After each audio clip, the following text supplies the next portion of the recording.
This is a video review of Tobot D by Young Toys. This one is a little bit different than the other two I've shown before, Trident and Quadrant, which were combiners, or in the terminology of the Tobot's toy line, copolymers. Those figures were like Megazords, basically. You have individual parts that combine into a giant robot. This is a little bit different. This is more of a Transformer-like toy, and this is what most of the other Tobot figures are actually like. So we've got some different stuff to talk about because the way that this is designed versus how the combiners are designed is a little bit different. And part of the reason why is because we've got these, which are part of a gimmick, which I'll show when we get to the transformation. Now the actual car mode itself is very nice. It's got a very nice shape to it. It's very big, beefy. It's not going to break or anything. Nothing is loose or rattles on it too much. It rolls super well, and basically it's just a really nice car mode. It does have some seams in it, and especially on the roof here, but it's not too bad, especially considering that this is a toy, not a collector's item. And one thing that's interesting is it has a QR code tampographed on it. One of you guys, check out what that is. Anyway, and that's basically about it for the car mode. It's nice, it's solid, it's a Kia. Now, the actual transformation, we need to use these keys. Now, the idea behind these keys is that in the show, these robots are partnered with kids. And in real life, that would be a monumentally stupid idea. But in the show, they justify it by, as far as I can tell, because I can't find an English dub or sub of it yet, basically the keys are how the kids help the robots in a nebulously defined way. It's kind of like the Digivices in Digimon. And so what the keys do in the actual toy form is that they like start the transformation. You don't actually need them, but they do sometimes make things easier, or they are a designed roadblock that you would need to kind of struggle with if you didn't have the key. Now, the way it works on this one is very simple. You put it into the grill like this, and you can see the key goes between the legs right there, and then you jam it in like that, and that will release the hood from the wheels down here. And that's all. For some reason, Tobot D comes with two when most only come with one. There's no reason I can tell unless it's something to do with the show. Anyway, these will go off to the side until you need to transform them from car mode again. Okay, so the actual transformation is kind of interesting. Now, you can see a lot of the robot mode from the bottom, so it is a kind of simple figure, but it's not as simple as you might think. It actually has a couple of clever twists and turns, especially with the arms. Now, what you're going to do is you're going to pop this out from under here, the windscreen here, pop this up, fold this up, and just leave it hanging for now. Then we'll take the trunk, and there's this little tab right there that you need to push down. You don't have to push it down. You can just press down by bending this hinge down. But the easiest way is to push it down with your hand, and when you're transferring back to the car mode, it just pops back into place when you bring this down. And so that's a really nice way to give this some extra room to fold down, and it's necessary too because of how these will hook together.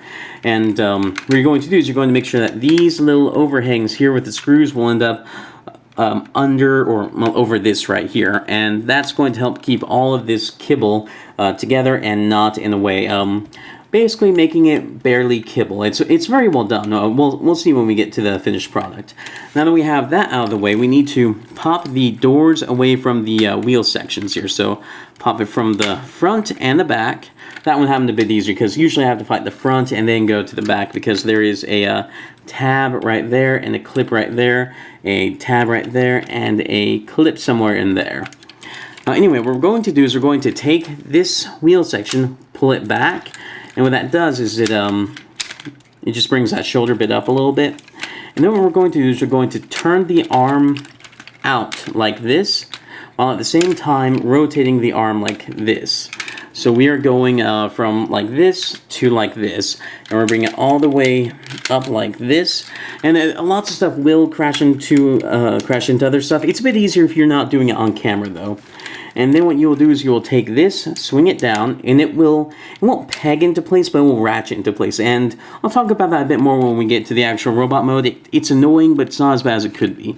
And then there's a little tab right here, or spring-loaded tab right here, and this will clip into place there. And then you'll take the side of the car, push it up to make it sit a bit more flush with the arm, and then fold the window on the back of the arm.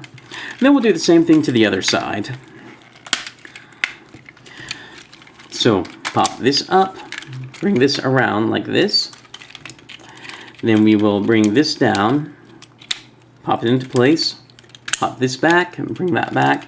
And those are the arms done. Next, we'll take the legs, and we'll pop them, rotate them all the way down like this. Rotate them around like this. Split them. Excuse me.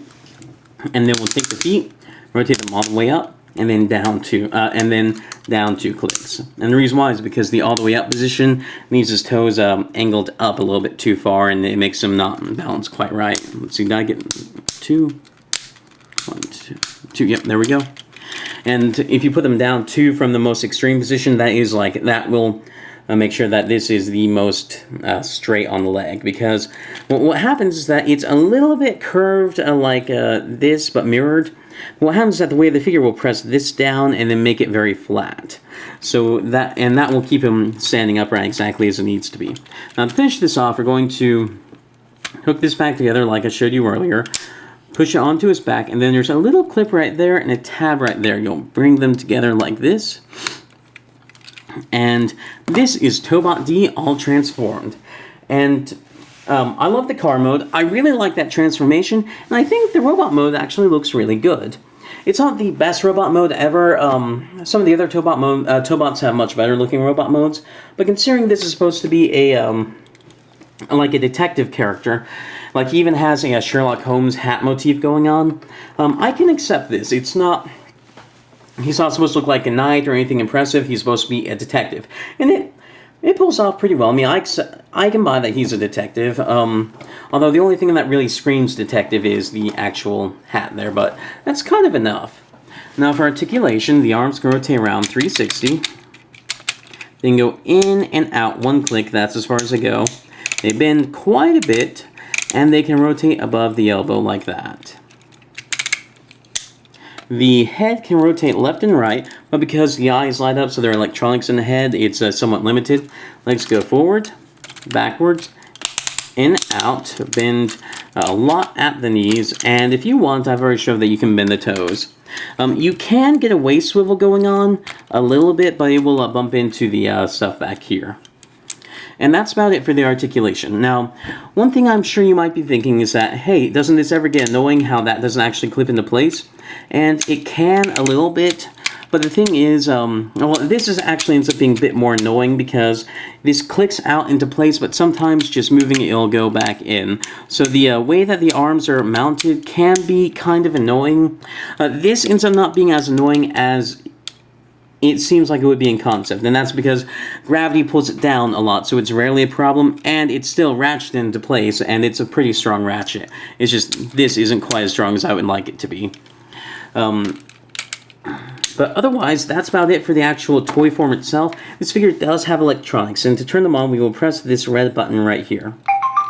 When it makes that sound, do-do-do-do, it's on.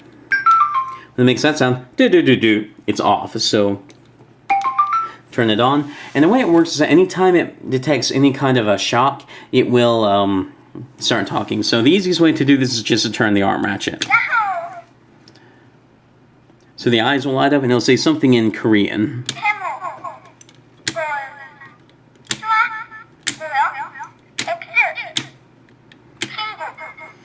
You can even hit him if you want, and it'll work just fine. And I think it's an interesting gimmick. It reminds me of the Delta Squad Megazord, because it had the exact same gimmick where if you made any kind of impact like that, it would make a stomping sound or a deer sound. So it's interesting to see that again. I wish it actually spoke English, even though I know it won't because this is a Korean toy.